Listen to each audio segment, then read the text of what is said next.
कोई मुझे गोद में ले सकता है क्या? अब आगे वही अहान अर्णव और मयंक के साथ बैकग्राउंड में बैठा हुआ होता है और अर्णव सारे दोस्तों की तरह अपने दोस्त को परेशान करते हुए कहता है, तू डिबेट में बोल रहा था ना कि ट्रू लव लाइटिंग की तरह हिट करता है। ऐसा कुछ फील हुआ क्या तुझे अनिका थे साथ? अहान उसको घूरते हुए कहता है, मुझे कुछ भी फील नहीं हुआ, कुछ नहीं। तभी मयंक अपना फोन उसके आगे करते हुए कहता है, देख सारी लड़कियां किस तरह से जल रही है अनिका से। तभी अर्णव कहता है, अहान अगर इस लड़की को ऐसे ही जाने दिया तो फिर तुझे कभी भी कोई भी नहीं डरेगा। इसलिए तुझे इस लड़की को सबक सीखना ही होगा और अब हमें अपना ब्लैक प्रोजेक्ट स्टार्ट करना ही होगा। अहान कहता है, तुम्हें रुका किसने है, स्टार्ट कर दो। ये ब्लैक प्रोजेक्ट उन लोगों के लिए होता है जिन्हें अहान का गैंग बुली करना चाहता है और अहान खुद किसी को बुली करने नहीं जाता है, बल्कि उसकी फैन फॉलोइंग इतना ज्यादा है कि वो सब खुद ही इस इंसान को सबक सिखा देते हैं जिन्हें अहान सबक सीखना चाह रहा होता है। अर्णव फिर अहान से परमिशन लेकर अनिका की फोटो एक ग्रुप में सेंड कर देता है जिस ग्रुप में उसके सारे साइको फैन होते हैं। दूसरे दिन अनिका आज भी हमेशा की तरफ कॉलेज आई होती है, तभी उसके सामने दो लड़कियां आकर खड़ी हो जाती हैं और कहती है, अनिका क्या तुम हमारी हेल्प कर सकती हो? अनिका पहले तो उन दोनों को देखते हैं, फिर कहती है, हाँ बोलो क्या हेल्प करनी है? वो दोनों लड़कियां कहती है, ज्यादा कुछ नहीं, बस इन सामानों को स्टोर रूम में रखवाने में थोड़ी सी हमारी हेल्प कर दो। अनिका उसकी इस बात को सुनकर मन नहीं कर पाती है और उन दोनों के साथ उनकी हेल्प करने के लिए चली जाती है। लेकिन वो जैसे ही स्टोर रूम के सामने जाती है वैसे ही वो दोनों लड़कियां उसको स्टोर रूम के अंदर धक्का दे देती है और गेट को बाहर से बंद कर देती है। वही अब हम अनिका थे क्लास का सीन देखते हैं। वहां पर उसकी टीचर आ चुकी होती है और सारे बच्चों को पढ़ा रही होती है और वही सृष्टि परेशान होकर अनिका को ढूंढ रही होती है। लेकिन टीचर थे क्लासरूम में होने के कारण वो बाहर नहीं जा पाती है और अपने मन में कहती है, मैंने तो उसको अभी दिन पहले कोई डोर में देखा था, उसे अभी तक तो क्लासरूम में आ जाना चाहिए था। लेकिन वो अभी तक क्लासरूम में नहीं आई है, कहीं वो किसी प्रॉब्लम में तो नहीं फंस गई है ना? वैसे भी उनकी वजह से बहुत सारी चीज चेंज हो गई है। थोड़ी देर बाद जैसे ही क्लास ओवर होती है, सृष्टि वैसे ही बाहर निकालकर अनिका को ढूंढना स्टार्ट कर देती है, लेकिन अनिका उसको कहीं पर भी नहीं मिलती है। तभी वो दो तीन लड़कियों की बातें सुनती है जो आपस में बातें करते हुए कहती है, मैंने सुना है अनिका को अंधेरे से डर लगता है, तो मेरे ख्याल से अभी वो उस रूम में चिल्ला चिल्ला कर रो रहे होगी। सृष्टि जैसे ही उन सबकी बातें सुनती है वैसे ही जाकर वो उन आपके सामने खड़ी हो जाती है और कहती है, अनिका को तुम लोगों ने कहां बंद किया है, चलो बताओ मुझे। वो सब सृष्टि को वहां पर को देखकर एक सेकंड के लिए तो डर जाती है, लेकिन फिर वो एरोगेंटली उसकी बात का जवाब देते हुए कहती है, तुम्हारी प्रॉब्लम क्या है जो तुम हम सबके सामने इस तरह से आकर खड़ी हो गई हो? और एक बात हम लोग तुम्हें बता दे कि हम लोग तुम्हारी दोस्त को नहीं जानते हैं कि वो कहां पर है, इसलिए तुम यहां से चली जाओ। सृष्टि उनमें एक लड़की का हाथ पकड़ लेती और कहती है, मुझे सच सच बताओ वो कहां है? हम लोगों ने ही उसे कहीं पर लॉक किया है। वो लड़की सृष्टि के हाथों से अपने हाथ को छुड़वाती है और कहती है, हाँ मैंने ही लॉक किया है, क्या कर लोगी तुम? और वैसे भी जो भी उसके साथ हो रहा है वो सब उसकी करनी का फल है। चलो अब निकलो यहां से। सृष्टि गुस्से में उस लड़की के मुंह पर एक मुक्का मार देती है और कहती है, अगर तुम और मार नहीं खाना चाहती हो तो मुझे सच सच बता दो वो कहां पर है। लेकिन तभी वहां पर उसे लड़की की और सारी दोस्त आ जाती है और वो सृष्टि को उसे लड़की से अलग कर देती है और उसको अनिका थे बारे में नहीं बताती है। फिर सृष्टि कुछ सोचते हुए सीनियर्स की क्लास की तरफ चली जाती है और एक क्लासरूम के सामने जाकर खड़ी हो जाती है। रुद्र जो अपनी पढ़ाई कर रहा होता है, जैसे ही उसकी नजर सृष्टि पर जाती है तो वो उसको कंफ्यूजन से देखने लगता है क्योंकि सृष्टि उसको इशारे कर रही होती है। रुद्र इशित कान में कहता है, अरे वो देख से मिलने के लिए सृष्टि आई है और मुझे देखकर इशारे भी कर रही है। लग रहा है आखिरकार अब मैं उसे पसंद आ ही गया हूं। ईशी रुद्र तेसर पर मरते हुए कहती है, तू उसके इशारे को छोड़ और उसके चेहरे के एक्सप्रेशन देख। उसके चेहरे के एक्सप्रेशन को देखकर ऐसा लग रहा है जैसे वो किसी प्रॉब्लम में है। चल चल कर देखते हैं आखिर प्रॉब्लम क्या है। फिर वो दोनों अपने टीचर से परमिशन लेकर क्लासरूम के बाहर निकल जाते हैं। उनके बाहर आते ही सृष्टि उन सबको अनिका थे मिसिंग होने के बारे में बता देती है। रुद्र सृष्टि को शांत करवाते हुए कहता है, अरे तुम टेंशन मत लो, मेरी आर्मी है ना, अभी पता कर ते बता देगी अनिका कहां पर है। फिर वो अपना फोन निकलता है और एक ग्रुप में एक मैसेज को डालता है और कुछ देर बाद ही उसको बहुत सारे रिप्लाई मिल जाते हैं। और वो सृष्टि को अपना फोन दिखाते हुए कहता है, वो स्टोर रूम में है, चलो चलते हैं। ईशी कहती है, चलो किसी काम तो आई तेरी आर्मी। थोड़ी देर बाद वो तीनों स्टोर रूम के बाहर पहुंच जाते हैं और तभी उसके हमने एक चीज जाकर गिरती है। वो ध्यान से देखते हैं तो वो एक डरावना फेस होता है और तभी खिड़की पर अनिका भी आकर बैठ जाती है और कहती है, अगर मुझे पता होता तुम सब मुझे बचाने के लिए आओगी तो मैं इतनी मेहनत नहीं करती। फालतू में मुझे इतने सारे सामानों को हटाना पड़ा और उसे खिड़की के लॉक को भी तोड़ना पड़ा। तुम लोग को पता है मैं कितनी ज्यादा थक गई हूं।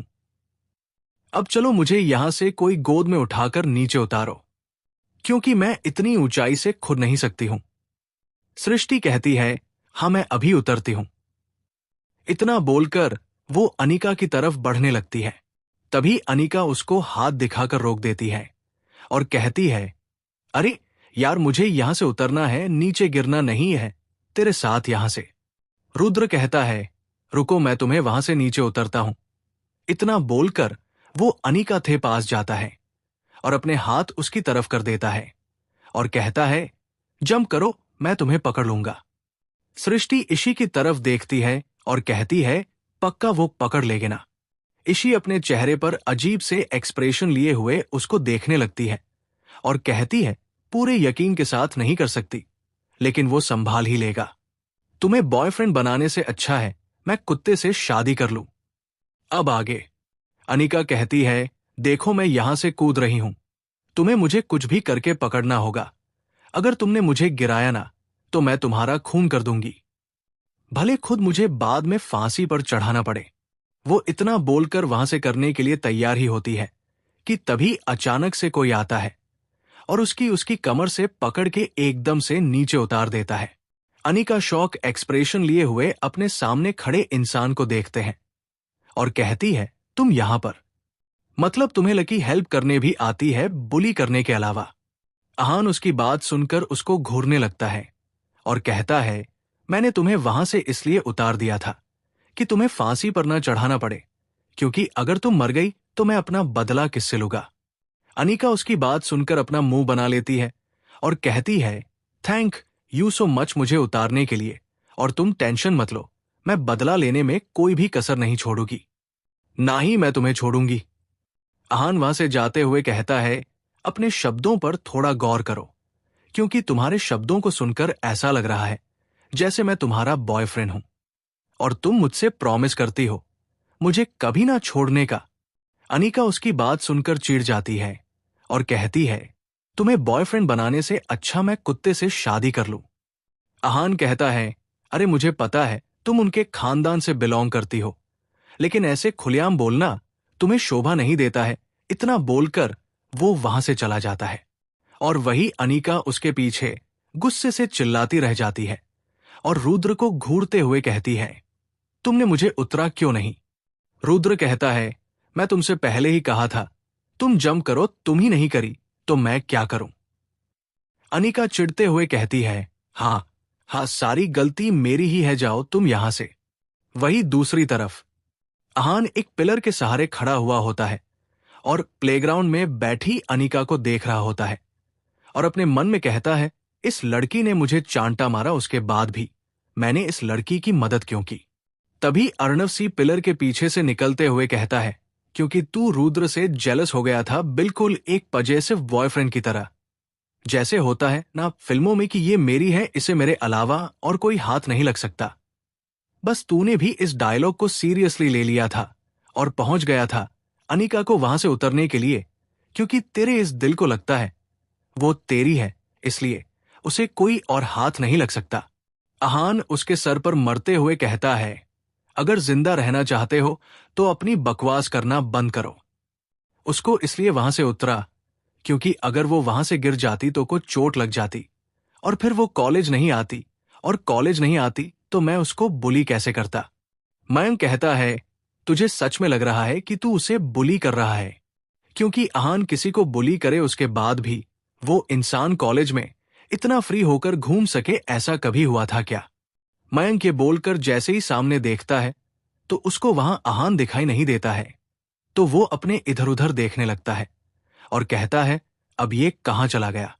अर्णव उसका सर पकड़ के सामने की तरफ कर देता है और कहता है, सामने देख। मयंक सामने देखते हुए कहता है, क्या हम लोग जो सोच रहे हैं वो सही सोच रहे हैं? अर्णव स्माइल करते हुए कहता है, बिल्कुल सही सोच रहे हैं, समझ ले। अब हमारी किस्मत में भी एक भाभी आने वाली है, वो भी बहुत ही ज्यादा खूबसूरत और साथ में खूंखार भी। वही बैकग्राउंड में अनिका चंगू मंगू टांगू और उसके साथ में 3-4 और लड़कों के बीच में बैठी हुई होती है, और उनमें से एक लड़के का फोन छीनकर गेम खेल रही होती है, और जब जब वो जीत रही होती है वो खुशी से चिल्ला रही होती है। वही थोड़ी दूरी पर खड़े रुद्र, सृष्टि, ईशी बस अपना आंख फड़े उसी को ही देख रहे होते हैं। रुद्र शिकायत करते हुए कहता है, अरे वो हमारी स्वीट सी एंजेल कहाँ चली गई, जो हम लोगों से हंस हंस कर प्यारी प्यारी बातें करती थी। अनिका अपने गेम में पूरी तरीके से डूब चुकी होती है और अपना पूरा ध्यान लगाकर खेल रही होती है।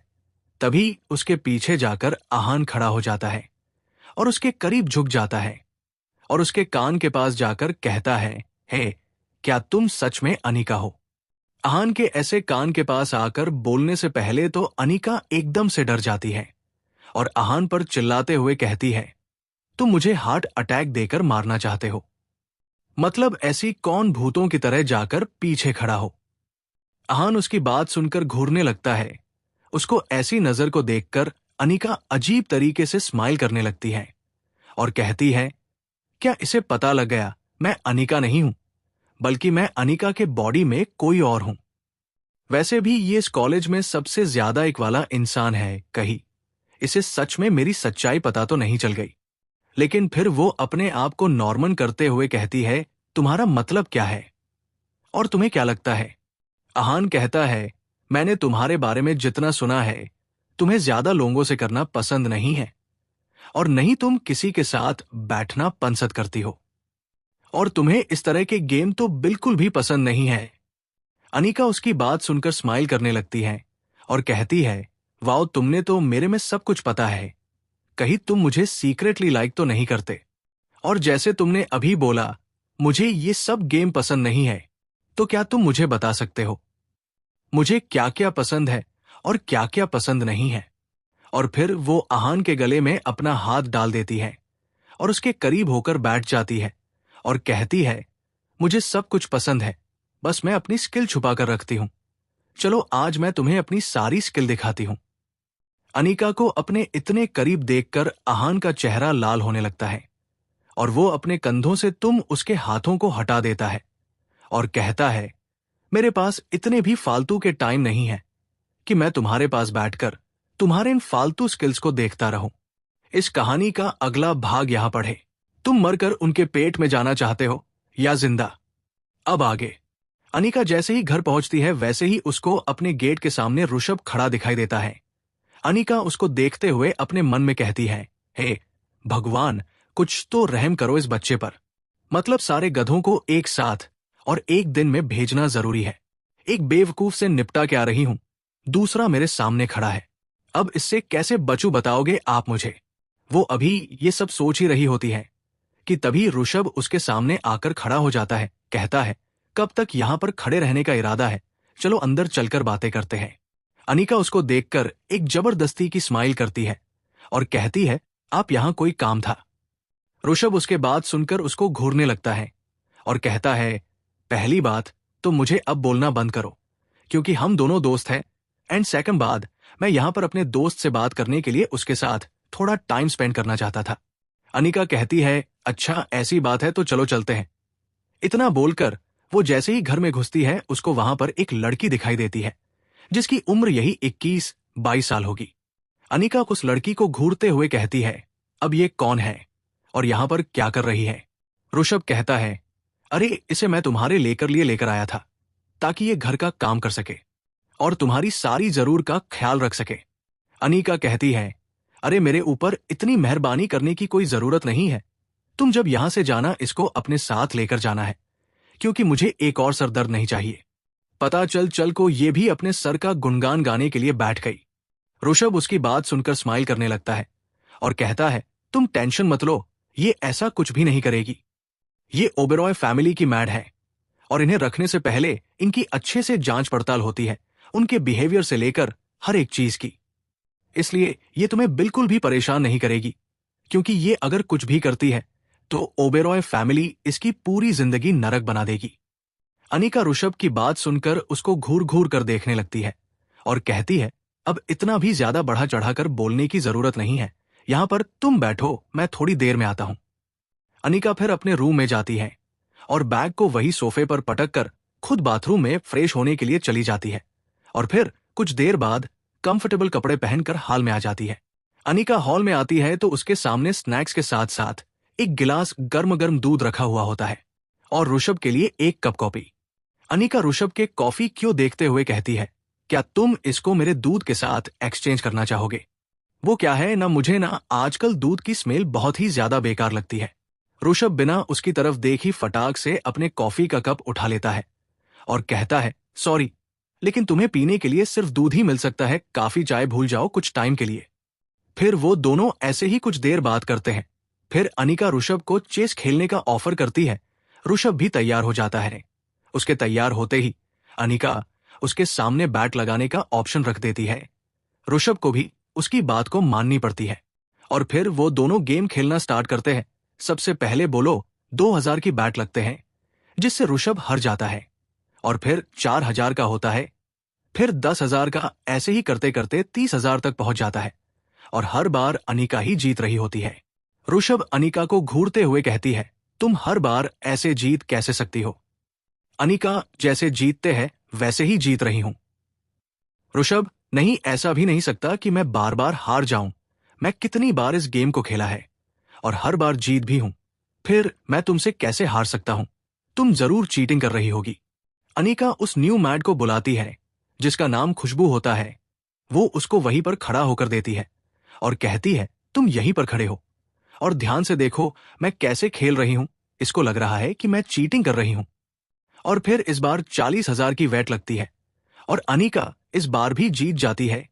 जीतने के बाद बहुत ही ज्यादा खुश हो जाती है और कहती है, चलो अब आगे खेलते हैं, इस बार 1,00,000 की बैट लगते हैं। ऋषभ कहता है, मुझे हम नहीं खेलना है, क्योंकि मेरे पास अब पैसे ही नहीं बचे हैं। तुमने मुझे पूरा कंकाल कर दिया। अनिका कहती है, इसे कैसे तुम्हारे पास पैसे नहीं बचे? तुम इतने अमीर खानदान से बिलोंग करते हो और तुम बोल रहे तुम्हारे पास पैसे नहीं है। तुम झूठ बोल रहे हो। चलो अपने कपड़े खोलो और दिखाओ मुझे। ऋषभ अपने कपड़ों को टाइट करके पकड़ लेता है और कहता है, हमेशा मेरे कपड़ों के ही पीछे क्यों पड़ी रहती हो? जब देखो तब मेरे कपड़े खुलवाती रहती हो। मेरी भी कोई इज्जत है यार, ऐसे कौन नीलाम करता है किसी की इज्जत को? अनिका कहती है, मन ही नहीं सकती हूं कि तुम्हारे पास पैसे नहीं है। तुम झूठ बोले, तुम्हारे पास पैसे तो जरूर होंगे। तुम जरूर हारने के डर से ऐसा कर रहे हो। ऋषभ कहता है, मैं किसी से डरता वारता नहीं हूं, समझी तुम? अनिका कहती है, अगर ऐसी बात है तो चलो खेलो मेरे साथ। ऋषभ कहता है, ठीक है चलो खेलते हैं, लेकिन मैं पैसे तुम्हें बाद में दूंगा, क्योंकि मेरे पास फिलहाल पैसे नहीं है। अभी हम उधारी पर खेलते हैं। अनिका कहती है, मैं तुम पर भरोसा कैसे करूं कि तुम मुझे बाद में पैसे दे ही दोगे? ऋषभ कहता है, अरे यार, मैं एक रिप्यूटेड खानदान से बिलोंग करता हूं। तुम्हें क्या लगता है तुम्हारे 1,00,000 रुपए को लेकर मैं भाग जाऊंगा? अनिका कहती है, सॉरी, लेकिन मैं पैसों के मामले में किसी के ऊपर भरोसा नहीं करती हूं। और फिर वो फेसबुक की तरफ देखती है और कहती है, एक पेन और एक पेपर लेकर आओ। खुशबू भी इसको ओपन पेपर लाकर दे देती है। फिर अनिका 2 पैसे निकलते हैं और 2 कॉन्टेक्ट पेपर बनती है और कहती है, इस कॉन्टेक्ट पेपर पर सिग्नेचर करो कि तुम मुझे 2 दिन के अंदर मेरे 1,00,000 रुपए लाकर दे दोगे। ऋषभ कहता है, सीरियसली मुझे ये करना पड़ेगा। अनिका कहती है, हाँ, क्योंकि तुम्हारे पास कोई और ऑप्शन नहीं है। ऋषभ अनिका को गुस्से में देखता है और फिर उसे पर सिग्नेचर कर देता है और फिर वो लोग एक और गेम खेलते हैं और इस बार भी बेचारा वो हार जाता है। उसके हारते ही अनिका मुस्कुराने लगती है, आउट कहती है, चलो मेरे तुम पर 1 लाख रुपए उधर रहे हैं, जितनी जल्दी हो सके उन्हें लौटा देना मुझे। और फिर वो खुशी अपने जीते हुए पैसों को गिरने लगती है। उसको इतना खुश देखकर ऋषभ इतना गुस्सा भूल जाता है और अपने चेहरे पर एक प्यारी सी मुस्कान लाते हुए कहता है, लगता है हमारी छोटी सी अनिका को पैसे कुछ ज्यादा ही पसंद है। अनिका उसकी बात सुनकर मुस्कुराने लगती है और कहती है, हाँ, मुझे पैसों से बहुत ज्यादा प्यार है, क्योंकि ये सिर्फ पैसे नहीं है बल्कि मेरी आजादी की कीमत है ये। ऋषभ कहता है, मतलब? अनिका, मतलब तुम समझोगे नहीं, चलो हम अब बाहर चलते हैं और ठंडी ठंडी हवा का मजा लेते हैं। अनिका और ऋषभ फिर बाहर निकल जाते हैं और तभी ऋषभ कहता है, अनिका, क्या तुम मुझसे शादी करना चाहोगी? वो क्या ना तुम मुझे बहुत ही ज्यादा पसंद आने लगी हो और मुझसे शादी करके तुम्हें बहुत ज्यादा फायदा भी होगा। मैं अपने घर का इकलौता लड़का हूं, जितने प्रॉपर्टी पैसे हैं सब मेरा ही होने वाला है, तो समझो सब तुम्हारा होगा। अनिका उसकी बात सुनकर कुछ सोचने का नाटक करती है और कहती है, मैं इंटरेस्टेड नहीं हूं।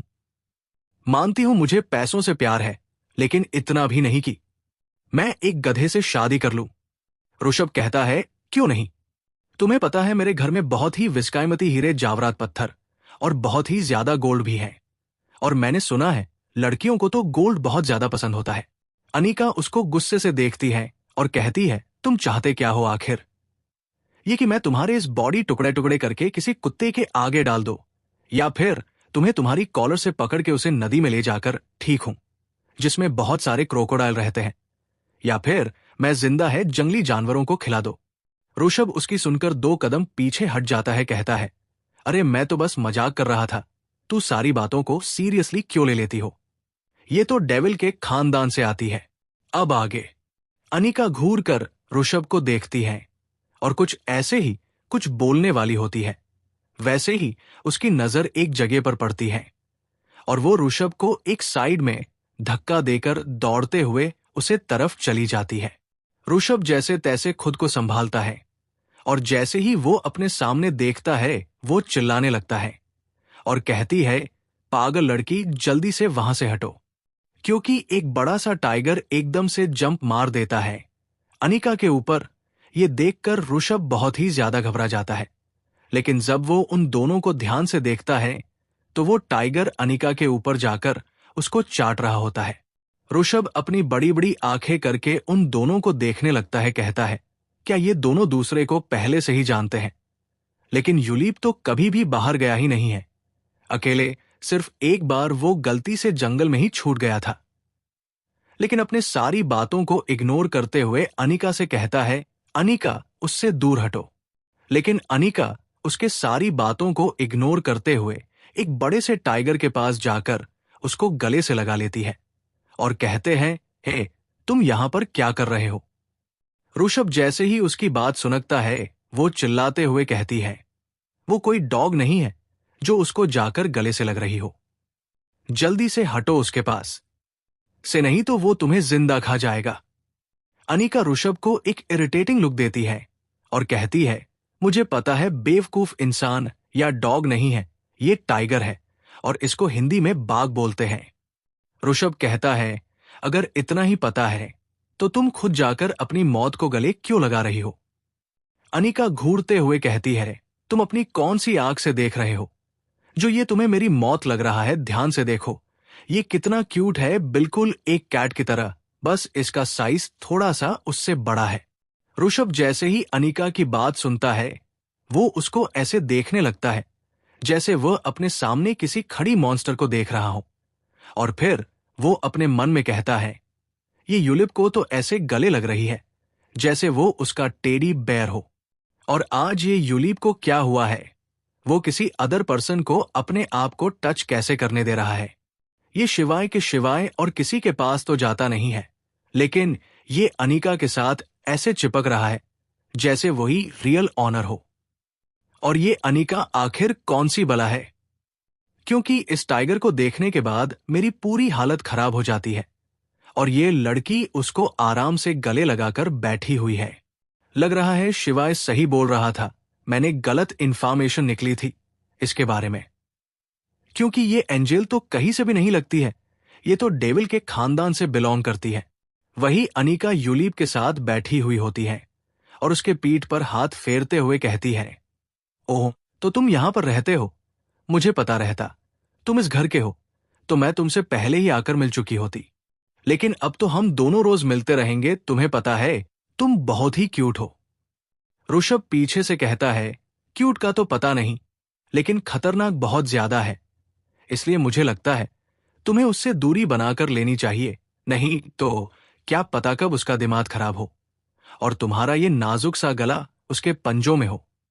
अनीका कहती है, मुझे तो अच्छे से पता है ये मेरे साथ कुछ भी नहीं करेगा, लेकिन मुझे तुम्हारी हरकतों को देखकर लगता है तुम इसका खाना जरूर बनना चाहते हो। क्यों, मैं सही बोल रही हूं ना? ऋषभ अभी कुछ बोलते ही वाला होता है कि तभी अनीका कहती है, अगर तुमने एक शब्द भी बोला ना तो मैं उसको तुम्हारे पीछे लगा दूंगी, क्या तुम चाहते हो? ऋषभ, नहीं। अनीका, फिर तुम अपना मुंह बंद करो और निकल लो यहां से।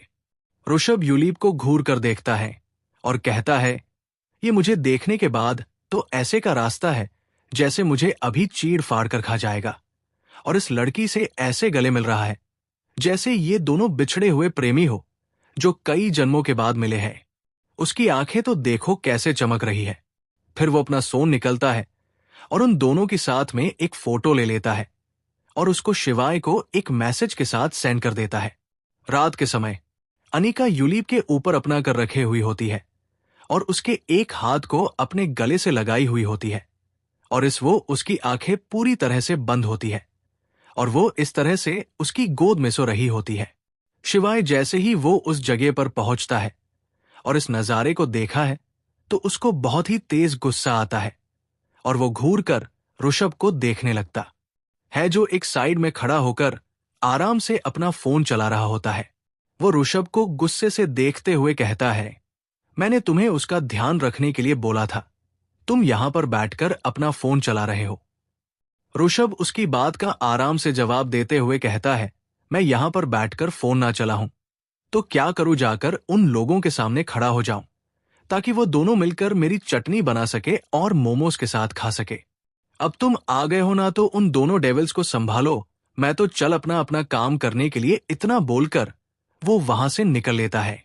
शिवाय फिर टाइगर के पास जाता है और धीरे से अनीका के हाथों के बीच से टाइगर के पंजे को बाहर करता है और वो जैसे ही अनीका को अपनी गोद में उठाने वाला होता है वैसे ही वो टाइगर अपनी आंखें खोल देता है और गुस्से से शिवाय को देखने लगता है और दोबारा से अपने पंजों को अनीका के दोनों हाथों के बीच रख देता है ताकि वो उसको गले लगा सके।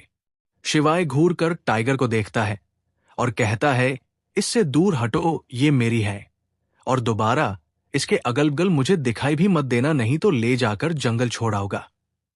और फिर वो टाइगर के पंजे को पकड़ के दूर हटाने लगता है, लेकिन टाइगर भी अपने पंजों को जमीन में गड़ा लेता है और जाता नहीं रहा होता है और वह भी गुस्से से शिवाय को ही देख रहा होता है, जैसे कह रहा हो, चलो निकलो यहां से, ये सिर्फ मेरी है और ये कहीं नहीं जाएगी।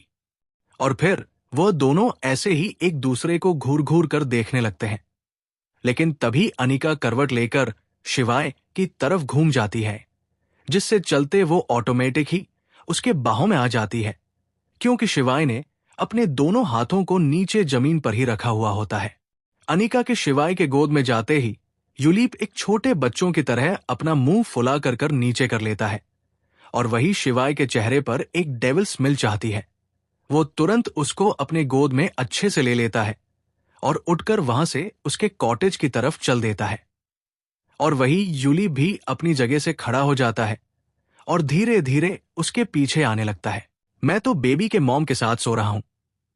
अब आगे शिवाय अनीका को लाकर उसके बेड पर लेटा देता है और फिर वो उसके हाथों से अपने हाथ को छुड़ाकर जैसे ही वहां से जाने वाला होता है वैसे ही अनीका अपना दूसरा हाथ उसके गले में डाल देती है और उसको खींचकर अपनी तरफ कर लेती है और उसके सर को अपने सीने पर रखकर अपने दोनों हाथों से उसको गले लगा लेती है।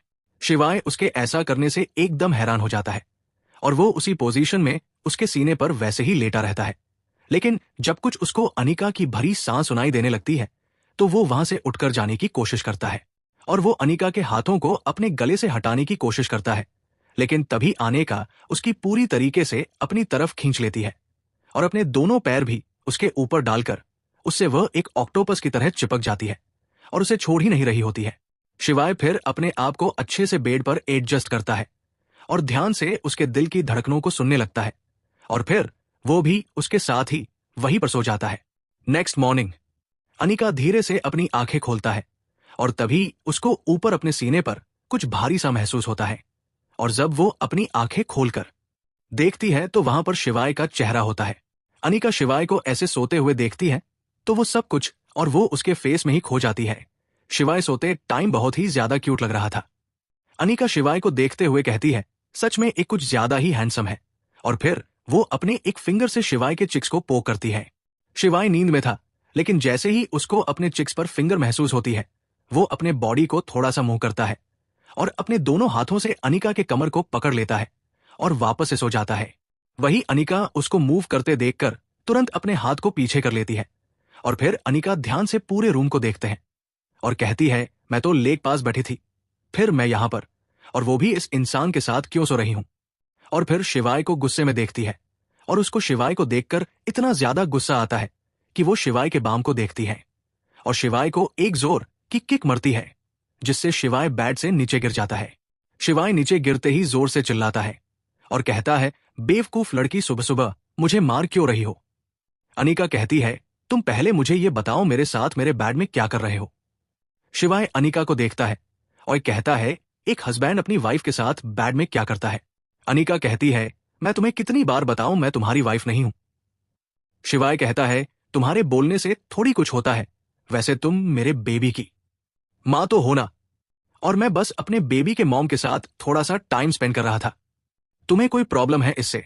अनिका शिवाय को गुस्से से देखती है और कहती है, अच्छा तो तुम अपने बेबी के मॉम के साथ सो रहे थे, एक मिनट रुको, तुम ये बोलकर वो पिल्लो उठाती है और शिवाय को उससे मरने लगती है। शिवाय उससे बचने की कोशिश करने लगता है और फिर वो एकदम से आकर उसका हाथ पकड़ लेता है और कहता है, खुद को ध्यान से देख लो, मैंने तुम्हारे साथ कुछ भी नहीं किया है, वो तो बस मैं तुम्हें यहां पर सुलाने के लिए आया था, लेकिन वो तुम ही थी जो मुझे छोड़ने के लिए तैयार नहीं हो रही थी, तो मजबूरी में मुझे तुम्हारे साथ ही रखना पड़ा था। इसलिए एक अच्छे बच्चे की तरह लड़ना बंद करो और जाकर तैयार हो जाओ, तुम्हें कॉलेज जाना है ना। आगे से दोबारा उसे टाइगर के अगल बगल तुम मुझे दिखे मत जाना, नहीं तो। अनिका, नहीं तो क्या। शिवाय, ज्यादा कुछ नहीं, बस मैं उसका एक पैर तोड़ दूंगा और उसको एक पिंजरे में कैद कर दूंगा और उसे कभी बाहर आने नहीं दूंगा। अनिका, लेकिन तुम ऐसा करोगे क्यों। शिवाय, क्योंकि मेरी चीजों को कोई टच करे या हाथ लगा मुझे अच्छा नहीं लगता। अनिका कहती है, तुम कितने बुरे हो, क्या मैं तुम्हारा टाइगर को छू लूंगी तो वो अशुद्ध हो जाएगा, जो तुम मुझे उसे छूने से मना कर रहे हो। शिवाय कहता है, मैंने तो ऐसा बोला ही नहीं था कि तुम उसे नहीं छू सकती हो, मैंने बोला था वो तुम्हें नहीं छू सकता। अनिका कहती है, तुम ये गोल गोल बातें घुमाना बंद करोगे और खुलकर बताओगे तुम बोलना क्या चाहते हो। डॉट। शिवाय कहता है, मुझे दोबारा अपनी बात को रिपीट करने की आदत नहीं है। इतना इतना बोलकर वो उसके फोरहेड पर किस करता है और वहां से जाने लगता है। अनिका चिल्लाते हुए कहती है, मैंने तुमको कितनी बार बोला है मुझे किस मत किया करो। शिवाय, मैंने तुम्हें कब किस किया, मैंने तो अपने। अनिका उसके आपके बीच में काट देती है, तुमने तो अपने बच्चों की मां को किया है। समझ गई मैं। शिवाय, मुझे लगा नहीं था तुम इतनी समझदार हो। थोड़ी देर बाद अनिका शिवाय को अपने मन में ही गाली देते हुए किसी तरह से कॉलेज पहुंचती है और वो जाकर अपने डिस्क पर पहुंच जाती है और वो जैसे ही बैठने वाली होती है वैसे ही उसकी नजर अपने टैक्स पर जाती है जहां पर एक लिफाफा रखा हुआ होता है और वो जैसे ही उसे लिफाफे को खोलती है वैसे ही उसमें से बहुत सारे कॉकरोच निकलने लगते हैं।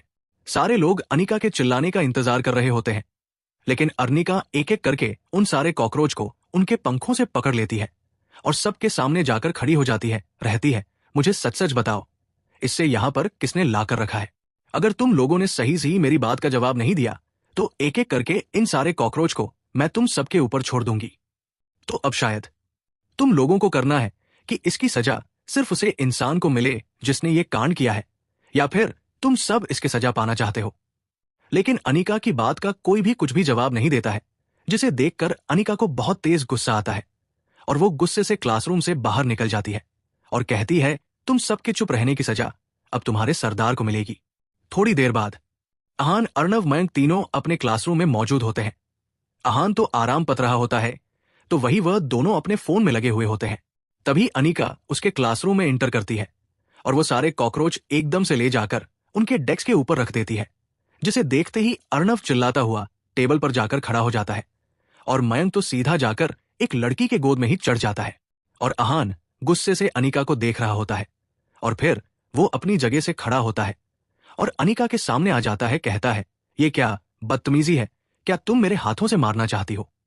अनिका कहती है, तुम्हारे समझने मेरे टैक्स के ऊपर ले जाकर इन कॉकरोच को रखा तो वो बदतमीजी नहीं थी, और मैं रख दिया तो बदतमीजी हो गई। वाह। फिर वो आहान के कंधे पर अपने हाथ को रखती है और उसकी तरफ झुकते हुए कहती है, देखो, अगर तुम परेशान होना नहीं चाहते हो तो अपने उन सारे चमचों को बोल देना मुझे परेशान ना करें, क्योंकि वो लोग मुझे जितना ज्यादा परेशान करेंगे उससे 100 गुना ज्यादा मैं तुम्हें परेशान करने वाली हूं। इसलिए उन लोगों को बोल देना मुझे पंगे ना लेने ही, तो इसका खामियाजा तुम्हें खुद भुगतना होगा। इतना बोलकर वो वहां से चली जाती है और आहान गुस्से में वहीं पर खड़ा रह जाता है। वही अर्णव एक लड़के को पकड़ लेता है और कहता है, जल्दी से इन सारे कॉकरोच को यहां से हटाओ, नहीं तो मैं इसको पकड़ के तुम्हें खिला दूंगा। वो लड़का अर्णव की बात सुनकर उसको देखने लगता है जैसे बोल रहा हूं, जो इंसान खुद को खुद से डरकर टेबल के ऊपर खड़ा है, वो उन्हें पकड़कर मुझे खिलाने की बात कर रहा है। अर्णव उसके आंखों को देखकर समझ जाता है वो क्या बोलने की कोशिश कर रहा है, इसलिए वो अपनी नजर उधर करने लगता है। कहता है, वो मैं डरता थोड़ी हूं, मैं तो बस यहां पर खड़ा होकर ये देख रहा था सर आ रहे हैं या नहीं। डेस्क के साफ हो जाने के बाद अर्णव और मयंक आहान के अगल बगल आकर बैठ जाते हैं और तभी मयंक कहता है, लड़कियां तो कॉकरोच से डरती है ना, लेकिन ये क्यों नहीं डरी?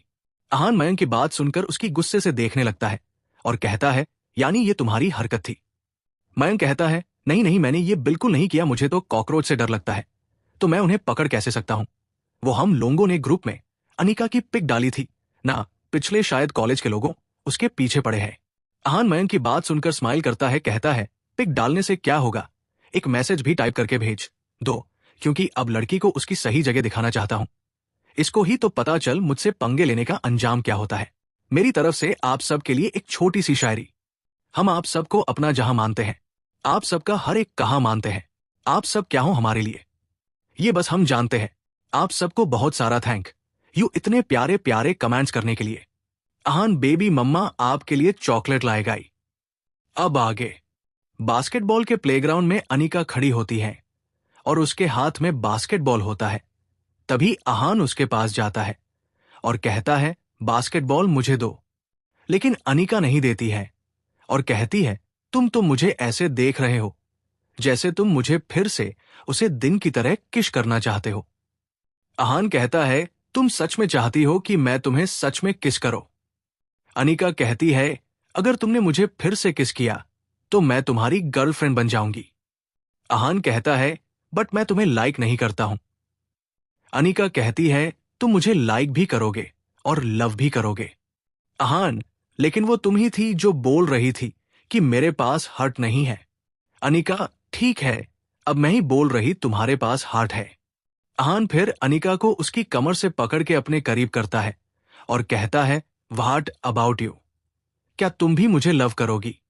अनिका उसकी बात सुनकर स्माइल करने लगती है और तभी वहां पर बैकग्राउंड में एक बहुत ही प्यारा सा म्यूजिक स्टार्ट हो जाता है और वो उसको किश करने ही जाता है, लेकिन तभी अनिका उसको एक थप्पड़ मार देती है और तभी आहान की नींद खुल जाती है और वो उठकर अपने बेड पर बैठ जाता है और चिल्लाते हुए कहता है, ये लड़की तो अब मेरे सपनों में भी आकर मुझे परेशान करने लगी है, इसे मैं छोड़ूंगा नहीं। थोड़ी देर बाद वो कॉलेज में होता है और अपने दोस्तों के साथ बैठा हुआ होता है और आज उसका मूड बहुत ही ज्यादा चिड़चिड़ा होता है। और फिर अर्णव सभी लोगों को इकट्ठा करता है जो प्रोजेक्ट ब्लैक में होते हैं और वो सब एक मीटिंग करते हैं और डिसाइड करते हैं कि वो लोग तब तक अनिका को बुली करेंगे जब तक वो खुद कॉलेज छोड़कर चली नहीं जाती है। शास्ट वो लोग कचरा लेकर सीढ़ियों पर खड़े होते हैं कि जब इधर से अनिका गुजरेगी वो उसके पर कचरा गिरा देंगे और उनके प्लान के मुताबिक अर्निका उसे जगह से गुजर रही होती है और तभी उसको सड़े हुए कचरे की बदबू आती है। आर्मी में रहने की वजह से उसके सेंसर्स काफी अच्छे तरीके से काम करते थे, इसलिए उसे पता लग जाता है कि कुछ तो गड़बड़ है और वो फिर अपनी जगह पर रुक जाती है और वापस से मुड़कर पीछे चली जाती है और फिर दोबारा से उसे जगह पर आती है। और वो लोग जैसे ही उसके ऊपर कचरा डालते हैं, वह तुरंत अपनी छतरी को खोल देती है और वो कचरा उसके ऊपर नहीं गिरती है, बल्कि जो स्टूडेंट अगल बगल से जा रहे होते हैं उनके ऊपर गिर जाता है। और फिर अनिका फुल एटीट्यूड के साथ हम वहां से निकल जाती है। दोबारा से वो लोग उसके ऊपर गंदा पानी फेंकने की योजना बनाते हैं और वो जैसे ही कॉरिडोर से गुजर रही होती है, वैसे ही वो लोग दोनों तरफ से उसके ऊपर गंदा पानी फेंक देते हैं। लेकिन अनिका तुरंत नीचे हो जाती है और उसके पीछे आ रहे हैं अर्णव और मयंक के ऊपर वो पूरा पानी जाकर गिरता है। अर्णव वहां से चिल्लाता हुआ चला जाता है और वही अनिका उसको देखकर जोर जोर से हंसने लगती है। अर्णव आहान के आज जाकर खड़ा हो जाता और कहता है, देख तेरी उस क्रेजी गर्ल की वजह से मेरा क्या हाल हो गया। मुझे लगता है उसको परेशान करने के लिए हमें कुछ और सोचना पड़ेगा। आहान अपने नोज को दबाते हुए कहता है, जाकर अपने आप को क्लीन करो, उसके बाद आकर मुझसे बात करना, तुम बहुत ज्यादा बदबू दे रहे हो। थोड़ी देर बाद अनिका लंच टाइम में अपना लंच करके लाइब्रेरी में चली जाती है और डिस्क पर अपना सर रखकर सो जाती है। आहान भी दूर बैठकर उसको ध्यान से देख रहा होता है और फिर वो धीरे से उठकर उसके पास जाता है और झुककर उसको चेक करने लगता है कि ये सो रही है या फिर जगी हुई है। तभी अर्णव उसके पीछे आकर खड़ा हो जाता है और कहता है, तू तो इसे इतने प्यार से देख रहा है जैसे तू इसे सच में लव करता है। आहान कहता है, लव का तो पता नहीं, लेकिन हां मैं इसका डरावना सपना जरूर बनना चाहता हूं। और फिर वो मयंक को इशारा करता है तो मयंक आकर अनिका के बालों में चिम्बुगम चिपका देता है और फिर वो तीनों वहीं पर बैठकर उसके रिएक्शन का इंतजार करने लगते हैं।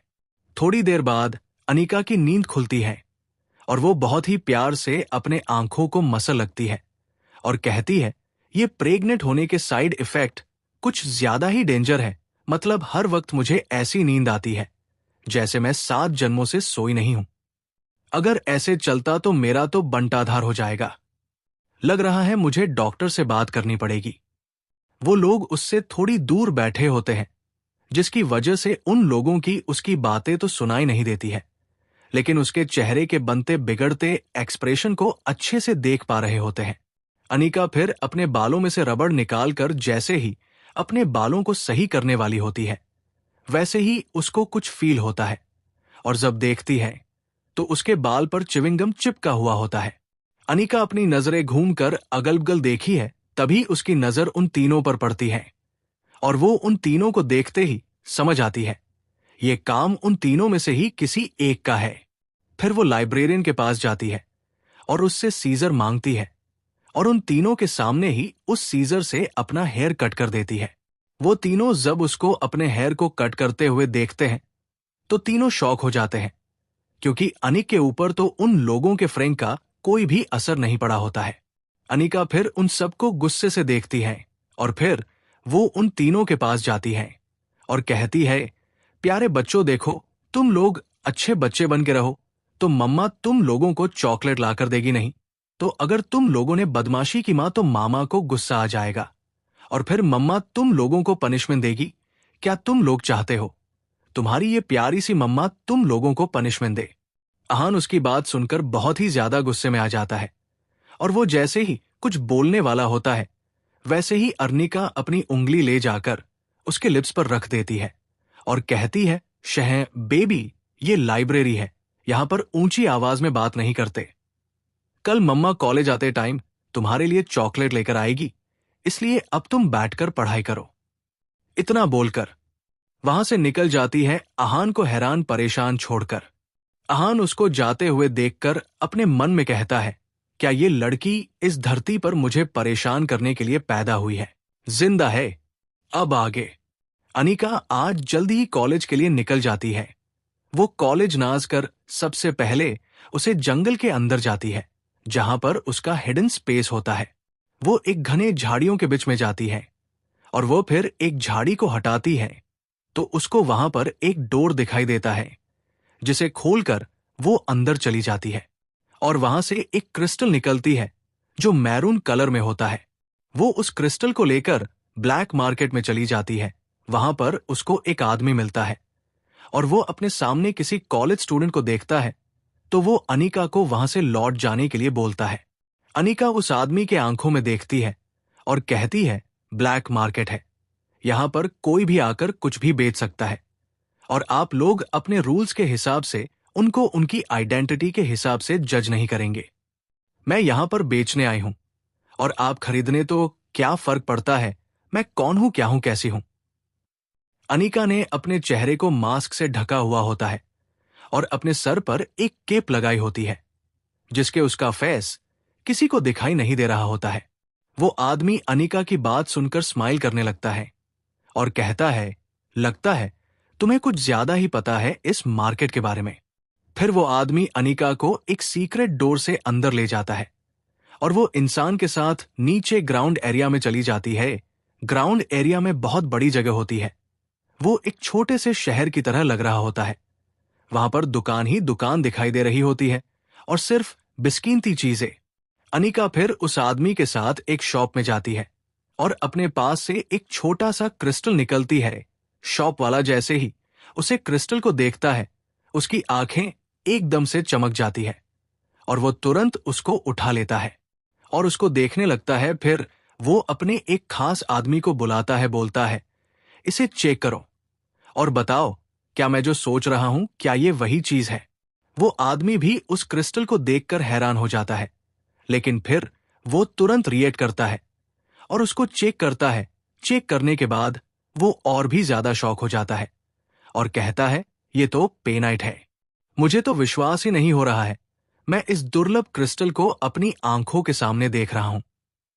अनिका अपने फोन में टाइम देखते हुए कहती है, आप लोग इसकी तारीफ बाद में कर लेना, पहले मुझे इसका प्राइस दे दो, क्योंकि मुझे कॉलेज जाने के लिए। वो शॉप वाला अनिका को बड़े ही ध्यान से देखने लगता है और कहता है, बच्चा क्या मुझे बता सकती है ये आपको कहां पर मिला। अनिका कहती है, सर मुझे लगता है आप यहाँ के रूल्स भूल रहे हैं। बट कोई नहीं, मैं आपको याद दिला देती हूँ। इस मार्केट का रूल क्या है, यहाँ का पहली होली है कि बेचने वाले की आप आइडेंटिटी के बारे में कोई भी इंफॉर्मेशन निकालने की या फिर उसे पूछने की कोशिश नहीं करेंगे। दूसरा यह है कि कोई भी इंसान यहाँ पर जो कुछ भी बेचने के लिए आता है, आप उसे चुपचाप से खरीदेंगे और उसकी जानकारी आप उससे नहीं मानेंगे। और तीसरा रूल यह है कि आप उस इंसान के यहां से निकलने के बाद उसका पीछा नहीं करेंगे। अनिका की बात सुनकर शॉप वाला एकदम चुप हो जाता है और कहता है, मैं इसका वजन करके आपको बताता हूं इसकी कितने पैसे हुए। फिर वो उसका वजन करता है और अनिका को बताता है कि इसका 45 लाख रुपए हुआ है। आप इसे अपने बैंक अकाउंट में डलवाना चाहेंगी या फिर लेंगी। अनिका फिर उन सारे पैसों को अपने बैंक अकाउंट में ट्रांसफर करवा लेती है और वहां से जाते हुए उस शॉप वाले आदमी से कहती है, मैं दोबारा यहां पर जरूर आऊंगी। अनिका की बात सुनकर वो शॉप वाला इंसान बहुत ही ज्यादा खुश हो जाता है और कहता है, मैं आपका वेट करूंगा मिस। अनिका फिर उस इंसान को देखकर एक स्माइल करती है और अपने पास से एक और छोटा सा क्रिस्टल निकलती है और उसे आदमी की तरफ उठाते हुए कहती है, ये मेरी तरफ से आपके लिए। वो इंसान जल्दी ही उसे क्रिस्टल को कैच कर लेता है और जब वो उसे क्रिस्टल को देखा है तो एक बार फिर से हैरान हो जाता है, क्योंकि ये क्रिस्टल हल्की लाल रंग का होता है और दिखने में बहुत ही ज्यादा खूबसूरत होता है। थोड़ी देर बाद अनिका वहां से निकालने के बाद अपने बैंक में से अपना एटीएम कार्ड निकलती है और एटीएम में डालकर सबसे पहले अपना बैंक बैलेंस चेक करती है और फिर वो उस कार्ड को अपने जेब में रखकर वहां से कॉलेज के लिए निकल जाती है। अनिका रोज की तरह अपना क्लास अटेंड करती है और उसके बाद कैंटीन में चली जाती है और अपने दोस्तों के साथ बैठकर बातें करने लगती है। तभी वहां पर अहान भी अपनी गैंग के साथ आ जाता है और वह भी अनिका के टेबल पर ही जाकर बैठ जाता है। अनिका उसकी पूरी तरीके से इग्नोर करती है और अपना सारा ज्ञान सृष्टि के बातों में लगा देती है। तभी अर्णव बात करने की बात करते हुए कहता है, हेलो जूनियर्स, कैसे हो तुम सब? अनिका अर्णव को घूर कर देखती है और कहती है, अभी तो जिंदा है, लेकिन सामने वाला जिंदा रहेगा या नहीं इसका पता नहीं। अर्णव उसकी बात सुनकर मुंह बना लेता है। तभी मयंक कहता है, अरे ये सब छोड़ो, मैं सबके लिए कॉफी ऑर्डर कर दी है, सब कोई कॉफी को एंजॉय करो। अनिका कहती है, एक तो तुम सब मुझे भी ना पूछी मेरी जगह पर आकर बैठ जाओ, और ऊपर से तुम लोगों ने हम लोगों के लिए काफी ऑर्डर की, तुम्हें नहीं लगता है ये कुछ ज्यादा ही सस्पाइसियस है? नहीं तुम सब काफी में जहर डालकर मुझे करने की प्लानिंग तो नहीं कर रहे हो ना? तुम तो एक खूबसूरत डायन हो। अनिका कहती है, एक तो तुम सब मुझसे बिना पूछे मेरी जगह पर आकर बैठ गए हो, और ऊपर से तुम लोगों ने हम लोगों के लिए काफी भी ऑर्डर कर दी है, तुम्हें नहीं लगता है ये कुछ ज्यादा ही सस्पाइसियस है? कहीं तुम कॉफी में जहर डालकर मुझे मरने की प्लानिंग तो नहीं कर रहे हो ना? अब आगे। अनिका की बात सुनकर अर्णव कहता है, तुम ये कैसी बातें कर रही हो? मैं तो बस दोस्ती का हाथ आगे बढ़ाने के लिए आया था, क्योंकि कुछ ही टाइम तो बस बचा है कॉलेज से निकलने में, और हम उस टाइम को ही दुश्मनी में निकाल देंगे तो अच्छी मेमोरीज कहां से बनाएंगे? अनिका उसकी बात सुनकर एक डेविल स्माइल करने लगती है और कहती है, वाह ये तो बहुत अच्छी बात है, तुम हम सबके दोस्त बनना चाहते हो। और तभी उन सबका कॉफी आ जाता है। अर्णव जल्दी से 3 कप कॉफी उठा लेता है और कहता है, ये हम तीनों का हो क्या, बाकी तुम सब अपना अपना ले लो। अनिका उसकी बात सुनकर कहती है, thank you so much senior हमें कॉफी बनाने के लिए, लेकिन सीनियर आपने तो बोली थी दोस्ती की शुरुआत करनी है, तो चलिए ना हम इस कॉफी को एक अलग स्टाइल से पीते हैं। अर्णव उसकी बात सुनकर अजीब तरीके से हंसने लगता है और कहता है, नहीं नहीं, इसकी कोई जरूरत नहीं है, हम जैसे पीते हैं वैसे भी सकते हैं, चलो अपना अपना उठाओ और पी लो। अनिका कहती है, अरे ऐसे कैसे पी लो, अब आप हमारे सीनियर होते हुए भी आगे होकर हम लोगों से दोस्ती करने आए हैं, दुश्मनी फुलकर तो हम लोग कभी फर्ज बनता है ना आपको थोड़ा सा एंटरटेन करें और बेहतरीन तरीके से आपका स्वागत भी करें। अर्णव उसकी बात सुनकर अजीब तरीके से हंसने लगता है और कहता है, अरे इसकी कोई जरूरत नहीं है, मैं ऐसे ही ठीक हूं। अनिका कहती है, ऐसे कैसे जरूरत नहीं है? इतना बोलने के साथ ही वो अर्णव का हाथ एकदम से पकड़ लेती है और उसके हाथों में अपने हाथों को उलझा लेती है, और अब अर्णव का कॉफी वाला हाथ अनिका के फेस की तरफ होता है और अनिका का अर्णव की तरफ। अनिका फिर डेविल स्माइल करते हुए कहती है, मैं आपको कॉफी पीने का एक नया तरीका सिखाती हूं कि कैसे हम किसी और के हाथ से कॉफी पी सकते हैं। इतना बोलकर वो अपना कॉफी वाला मग उसके मुंह की तरफ कर देती है।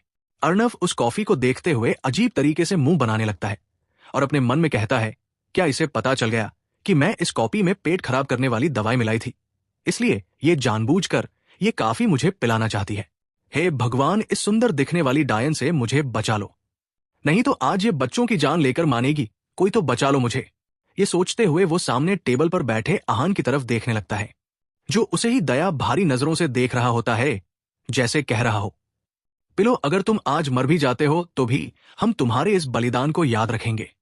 और वही मयंक तो अर्णव को अपने मन ही मन गाली दे रहा होता है, क्योंकि उसके चक्कर में वह भी फंस गया होता है और उसके हाथों में इशी का हाथ होता है, और आहान के डर से उसके पास तो कोई जाने की हिम्मत भी नहीं कर सकता था, इसलिए वो बच गया होता है।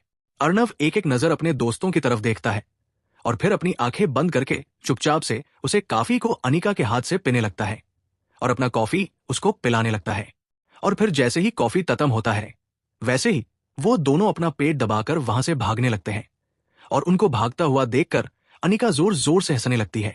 आहान, जिसको इस वक्त अनिका पर बेहद गुस्सा आया होता है, वो जैसे ही अनिका के हंसते हुए चेहरे को देखता है, उसका सारा गुस्सा गायब हो जाता है और वो उसको बस एकटक देखने लगता है।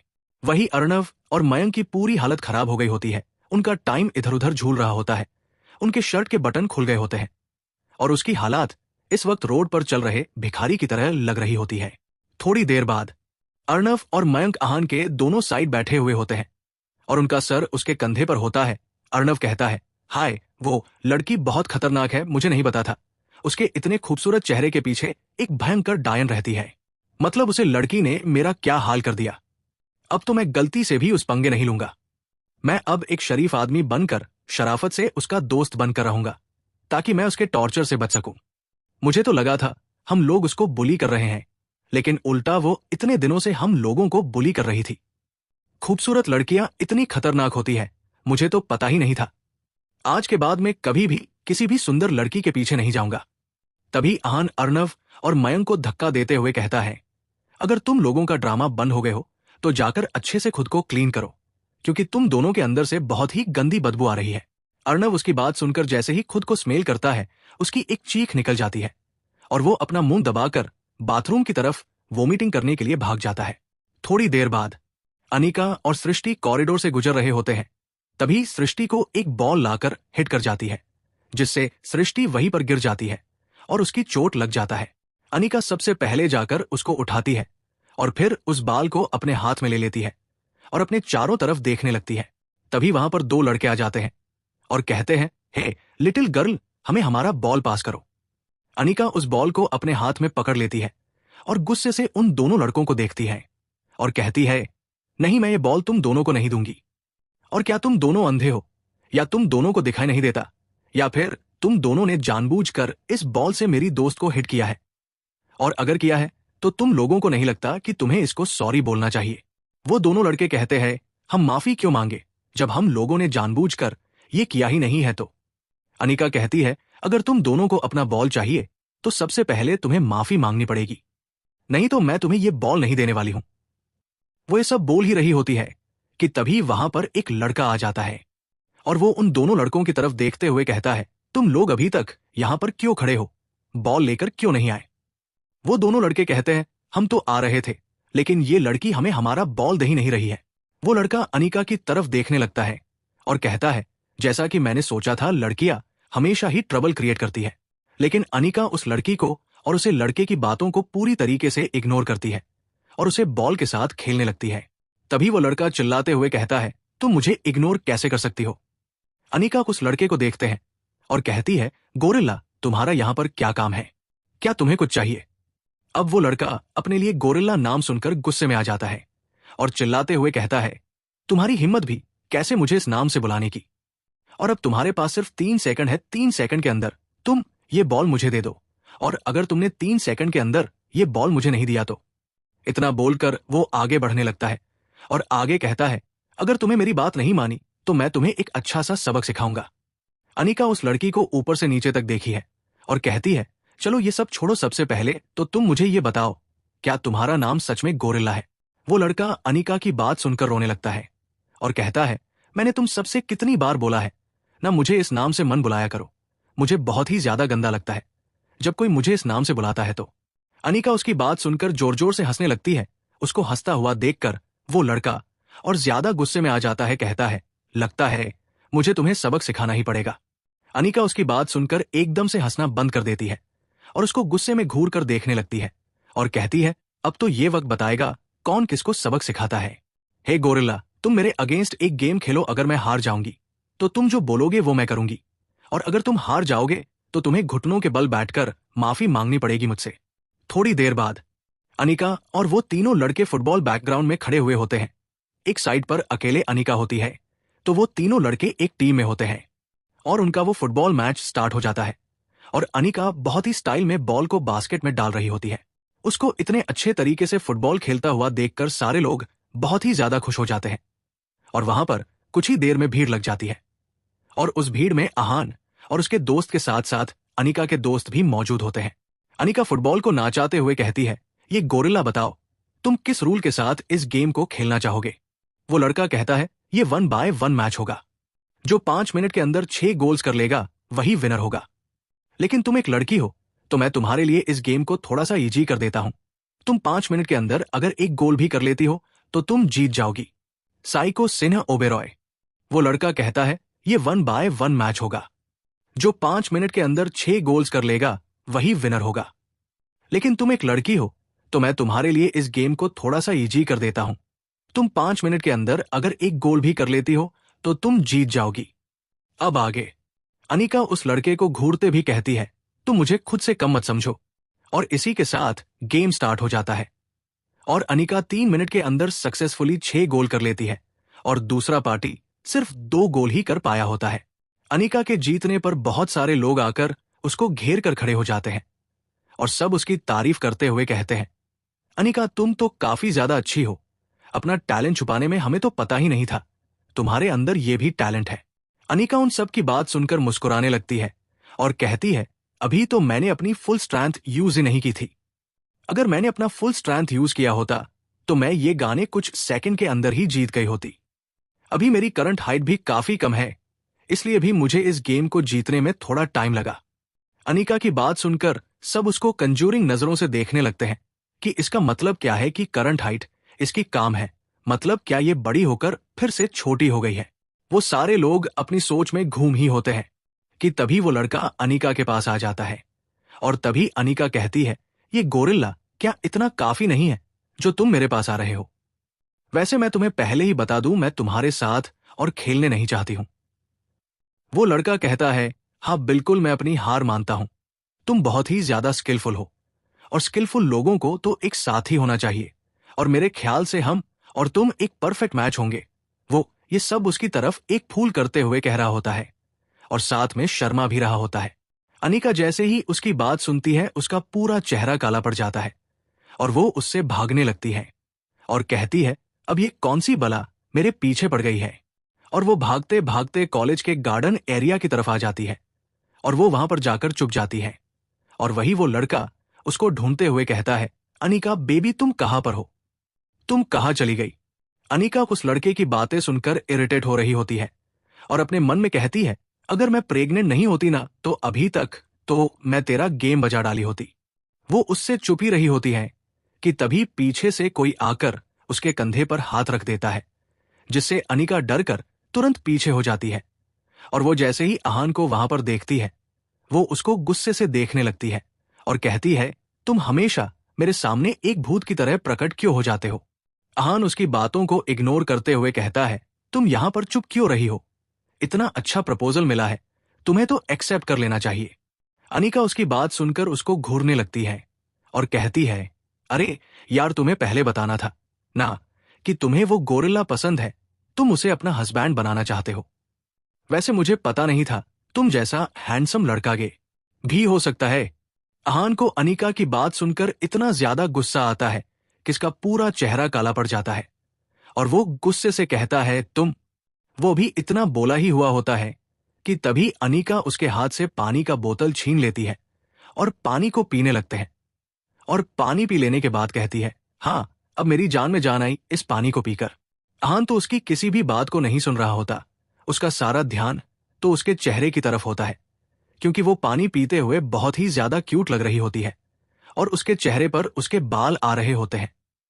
आहान अनजाने में ही अपना हाथ आगे करके उसके चेहरे से उसके बालों को हटाने लगता है। अनिका जल्दी से उसके हाथों को अपने फेस से दूर कर दिया और कहती है, अरे ये पसीने की वजह से मेरे बाल मेरे फेस पर चिपक गए हैं। इतना बोलकर वो अपना शर्ट थोड़ा सा ऊपर उठकर उसी से अपनी फेस को क्लीन करने लगती है और टी शर्ट उठाने के चक्कर में उसका पूरा टमी शो होने लगता है। आहान की नजर जैसे ही उसके टमी पर जाती है वो तुरंत अपने फेस को दूसरे साइड कर लेता है। शर्म के मारे उसके कान रेड हो गए होते हैं। अनिका को जैसे ही रियलाइज होता है अभी उसने क्या किया है तो वो तुरंत अपने कपड़े को सही करती है और कहती है, तुम यहां पर क्या कर रहे हो? आहान उसकी बातों को पूरी तरीके से इग्नोर करता है और उसके कंधे को पड़कर उसके कपड़ों को सही से करने लगता है और कहता है, तुम एक लड़की हो तो लड़कियों की तरह बिहेव किया करो। अनिका उसकी बात सुनकर कहती है, तुम ये दादी अम्मा वाली बातें मत किया करो मेरे सामने। और क्या लड़के और लड़कियों में भेद बताते रहते हो? लोग दोनों तो सेम ही होते हैं ना, बस बॉडी स्ट्रक्चर अलग अलग होता है। आर्मी में जाकर देखो, वहां पर लड़के हो या लड़कियां, सबको साथ में ट्रेनिंग करनी पड़ती है और कभी कभी जब हमें किसी इमरजेंसी मिशन में जाना पड़ता है तो वहां पर पता तो मैं एकदम छोटी सी जगह होती है, वहीं पर लड़की हो लड़कियां सब साथ में सोते हैं, नहाते हैं, हर एक चीज करते हैं। वहां पर फर्क नहीं देखा जाता कौन क्या है। और वैसे भी मेरा मानना है आंखों में शर्मा होनी चाहिए। आहान अनिका को अजीम नजरों से देखने लगता और कहता है, तुम बातें तो ऐसे करती हो जैसे तुम ना जाने कितने वक्त आर्मी में बिता कर आई हो। अनिका उसकी बात सुनकर एक ऑकवर्ड स्माइल करने लगती है और कहती है, अरे मैं मूवीज में देखा है ना। आहान कहता है, तो कुछ चीज सिर्फ मूवीज के लिए बनी होती है, रियल लाइफ के लिए नहीं। अनिका उसकी बात सुनकर कहती है, ठीक है जी, हम समझ गए कि आप हमसे क्या बोलना चाहते हैं। आप टेंशन मत लीजिए जी, हम आपके सामने अब जब भी आएंगे पल्लू लेकर आएंगे। ठीक है जी। आहान कुछ बोलने वाला ही होता है कि तभी सृष्टि की आवाज सुनाई देती है, जो अनिका को बुला रही होती है। अनिका वहां से जाते हुए कहती है, ठीक है जी, हम आपसे बाद में मिलते हैं। उसके जाने के बाद आंधी वहां से जा रहा होता है, लेकिन तभी उसकी नजर किसी चीज पर पड़ती है और वो तुरंत झुककर उसे चीज को उठा लेता है और फिर उस पर लिखे हुए नाम को पढ़कर मुस्कराने लगता है। थोड़ी देर बाद अनिका कॉलेज से आकर शावर लेती है और कंफर्टेबल कपड़े पहनकर हाल में आ जाती है और बैठकर कर अपना होमवर्क कर रही होती है। तभी वहां पर शिवाय आ जाता है। अनिका शिवाय को अपने सामने देखकर अपनी आंखें बंद कर लेते हैं और अपने मन में कहती है, इसके पास कोई काम धाम नहीं है, क्या जब देखो मुंह उठाकर चलाता है। शिवाय अनिका के चेहरे के बदलते एक्सप्रेशन को देख रहा होता है और फिर कहता है, मन ही मन मुझे गाली देना बंद करो, क्योंकि मैं नहीं चाहता मेरे बच्चे के अंदर तुम्हारी ये क्वालिटी आए। अनिका शिवाय की बात सुनकर चिढ़ जाती है और कहती है, मैं इसे तो अपनी सारी क्वालिटी दूंगी, क्योंकि मैं नहीं चाहती मेरा बेटा तुम्हारी की तरह कोल्ड हार्ट पर्सन बने। मेरा बेबी तो बहुत ही ज्यादा क्यूट और एड्रेबल होगा, जिसे देखते ही प्यार करने का मन करे। अगर वो तुम्हारी तरह सड़ा हुआ फेस लेकर पैदा हो गया तो उसके पास तो डर के मारे कोई नहीं आएगा, और मैं नहीं चाहती मेरे बच्चे के साथ ऐसा हो। शिवाय अनिका की बात सुनकर उसको खो जाने वाली नजरों से देखने लगता है। कहता है, तुम्हारी हिम्मत कैसे हुई मेरे बारे में ऐसा बोलने की। अनिका कहती है, अरे यार, बोलने के लिए हिम्मत की जरूरत नहीं होती है, मुंह की जरूरत होती है, क्योंकि हम मुंह से बोलते हैं। एक ही बात तुम्हें कितनी बार समझाना पड़ेगा, तुम सच में बहुत ही बड़े वाले बेवकूफ हो। इतनी सी बात तुम्हें समझ में नहीं आती। और वैसे भी अब तुम मुझे परेशान करना बंद करो, क्योंकि मुझे होमवर्क करना है। तुम्हें पता है होमवर्क करना कितना बड़ा सर दर्द होता है। और तभी अनिका को किसी चीज की स्मेल आती है और उसको वोमिटिंग जैसा फील होने लगता है और वो शिवाय के पीछे खड़े ऋषभ को घूरते हुए कहती है, अरे यार, तुम फिर से परफ्यूम लगा कर आ गए। तुम्हें कितनी बार बताना पड़ेगा कि मुझे स्मेल से प्रॉब्लम हो रही है। इतना बोलने के साथ ही वो अपना मुंह दबती है और वहां से जाने लगती है, लेकिन उसका पैर किसी में फंस जाता है और वो गिरने लगती है।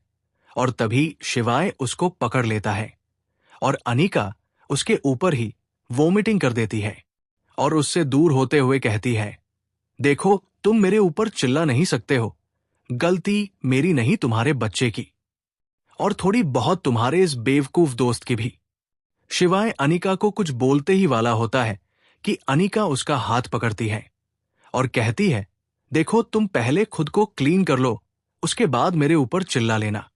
थोड़ी देर बाद शिवाय बाथरूम में अपना शर्ट निकाल कर खड़ा होता है और टॉवल से अपनी बॉडी को क्लीन करता है और फिर बाहर आ जाता है। वही अनिका अपने फोन में एक मैसेज को देखकर खुश हो रही होती है और कहती है, फाइनली उसे बेवकूफ ने मुझे मेरे पैसे वापस कर दिए। अब मैं उस साइको सिंह ओबेरॉय को उसके सारे पैसे वापस कर सकती हूं।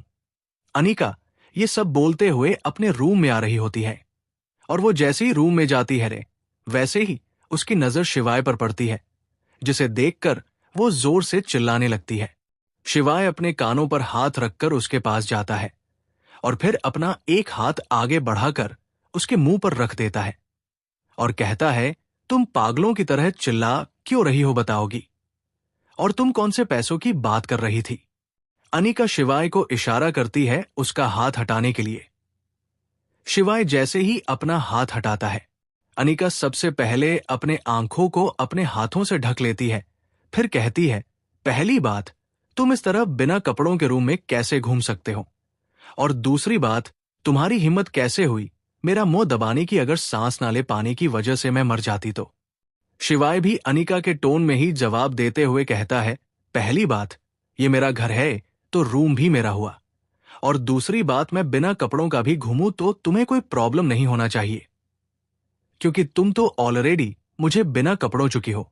शर्म किस बात का? और वैसे मैं पूरा नंगा नहीं हूं, मेरे कमर पर टॉवल है। अनिका कहती है, ठीक है, मैं समझ गई। क्या अब आप यहां से जाने का कष्ट करेंगे? क्योंकि मुझे अपने आंखों पर से अपने हाथों को हटाना है और मुझे नीचे भी जाना है। शिवाय उसके पास आकर उसके कान में बोलता है, पहले तुम बताओ, तुम ऐसे चिल्ला क्यों रही थी? शिवाय की बात सुनकर अनिका की सिटी पिटी गुल हो जाती है और अपने मन में कहती है, हद है, मैंने अपना भंडा खुद ही फोड़ दिया। अगर इस राक्षस को पता चल गया कि मैं इसको इसके पैसे वापस करके यहां से भागने की सोच रही हूं, तो ये मुझे जिंदा खा जाएगा। फिर वो अपने चेहरे पर क्यूट एक्सप्रेशन लाते हुए कहती है, अरे मैं इसलिए चिल्ला रही थी क्योंकि मेरे सामने एक बड़ा सा कॉकरोच आ गया था। अनिका की बात सुनकर शिवाय की नजरें तीखी हो जाती है और वो कहता है, मुझे ऐसा क्यों लग रहा है जैसे तुम मुझसे झूठ बोल रही हो। अनिका अपनी बातों में एक्स्ट्रा स्वीटनेस लाते हुए कहती है, अरे मैं क्यों भला तुमसे झूठ क्यों बोलूंगी।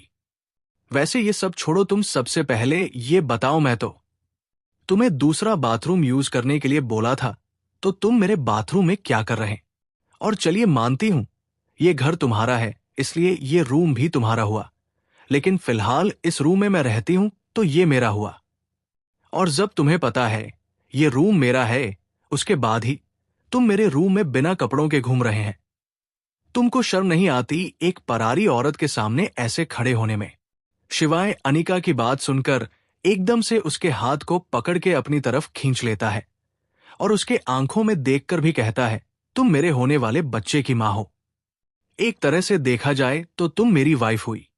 तो क्या एक पति अपनी वाइफ के सामने ऐसे आ नहीं सकता है?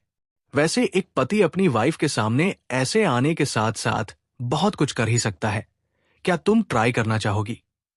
अनिका उसकी बात सुनकर उसको धक्का देकर खुद से दूर करती है और कहती है, बच्चों के सामने कैसी सेमलेस बातें कर रहे हो? तुम तो बच्चे को बिगड़ दोगे। और आज मैं तुमको माफ करती हूं क्योंकि आज मेरा अच्छा अच्छा वाला मूड है। दोबारा से ऐसी गलती करना भी मत। शिवाय कहता है, सोचो अगर तुम्हें कोई ऐसे चिल्लाते हुए बाहर सुन लिया तो उन्हें लगेगा तुम्हारे साथ जबरदस्ती कर रहा हूं। उसकी बात सुनकर अनिका चुपचाप से बेड पर बैठ जाती है, फिर दोनों हाथ अपने गाल पर रखकर कहती है, लेकिन तुम तो बोलते हो ये कमरा साउंड प्रूफ है, तो कैसे कोई सुनेगा? शिवाय कहता है, मेरा कमरा साउंड प्रूफ है, मेरे कान नहीं। इसलिए अगर दोबारा तुम चिल्लाई तो तुम्हें पता है ना मैं तुम्हारा मुंह कैसे बंद करता हूं। अनिका शिवाय की बातें सुनकर अपना एक फिंगर निकालकर अपने लिप्स पर रख देती है और बच्चों की तरह अपनी गर्दन हिलाने लगती है कि हां, मुझे पता है तुम क्या करते हो। उसको ऐसे नौटंकी करते देख शिवाय के चेहरे पर स्माइल आ जाती है। वो आगे बढ़त उसके माथे पर किस करके बोलता है, गुड गर्ल, अब आराम से बैठो, मैं बाथरूम से कपड़े चेंज करके आता हूं।